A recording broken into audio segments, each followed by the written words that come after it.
Assalamualaikum warahmatullahi wabarakatuh. Perkenalkan, nama saya Dana Ahmad Hidayat dari kelas 12 IPA 1. Saya akan menceritakan sedikit tentang tokoh Muhammad Hatta. Dr. Hans Muhammad Hatta atau yang dikenal dengan sebutan Bung Hatta lahir dengan nama Muhammad Attar di Fort de Kolk, Hindia Belanda, 12 Agustus 1902, meninggal di Jakarta 14 Maret 1980 pada umur 77 tahun. Beliau adalah negarawan dan ekonom Indonesia yang menjabat sebagai Wakil Presiden Indonesia pertama. Ia bersama Soekarno memainkan peranan sentral dalam perjuangan kemerdekaan Indonesia dari penjajahan Belanda, sekaligus memproklamirkannya pada 17 Agustus 1945. Ia pernah menjabat sebagai Perdana Menteri dalam Kabinet Hatta I, Hatta II, dan RIS.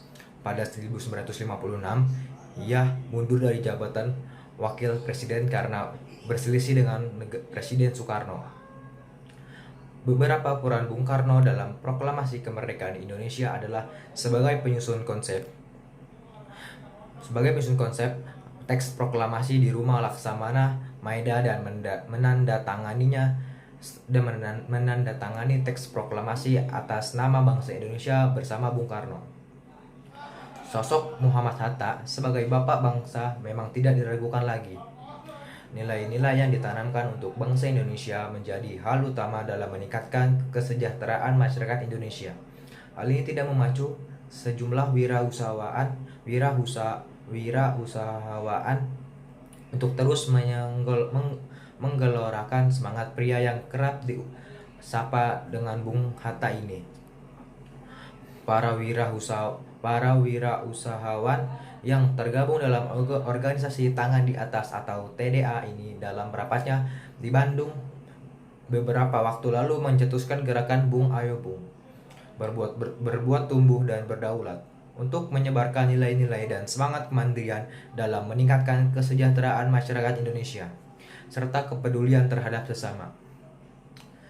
Kami ingin menyebarluaskan semangat Bung Hatta kepada anggota TDA yang berjumlah puluhan ribu, bahwa apa yang mereka lakukan untuk menciptakan dunia wirausaha dan yang kuat dan mandiri juga cita-cita Muhammad Hatta, dan kami ingin semangat ini juga ditularkan kepada anggota seluruh TDA di tanah air yang berjumlah puluhan ribu itu, ujar seorang penggagas gerakan Bung Ayo Bung, Fathia Feurazia, dalam keterangannya kepada wartawan.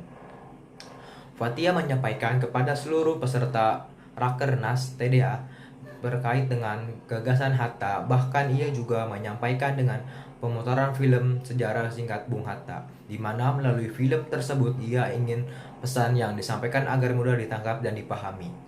Film berisi perjalanan Bung Hatta dalam berjuang melawan Belanda, Jepang, dan bangsanya sendiri dengan cara tumbuh dan berbuat hingga melahirkan bangsa Indonesia yang berdaulat. Rencananya kelompok ini juga akan membuat film Hatta dengan sutradara Erwin Ardana dengan penulis skenario Salman Aristo. Kami berharap para peserta dan anggota TDA juga menyebarkan gagasan Hatta ini, yakni tumbuh, berbuat, dan berdaulat. Nilai-nilai yang bisa membuat bangsa ini sebagaimana harapan Bung Hatta menjadi bangsa yang mandiri secara ekonomi dan berdaulat dalam segala bidangnya, ungkapnya. Gerakan yang disebut juga Hatta Movement ini merupakan gagasan sekelompok pemuda yang memiliki visi dan misi yang sama untuk mensosialisasikan nilai-nilai kebangsaan yang diajarkan oleh Bung Hatta semasa hidupnya. Sekian penjelasan dari saya, kurang lebihnya mohon maaf. Wassalamualaikum warahmatullahi wabarakatuh.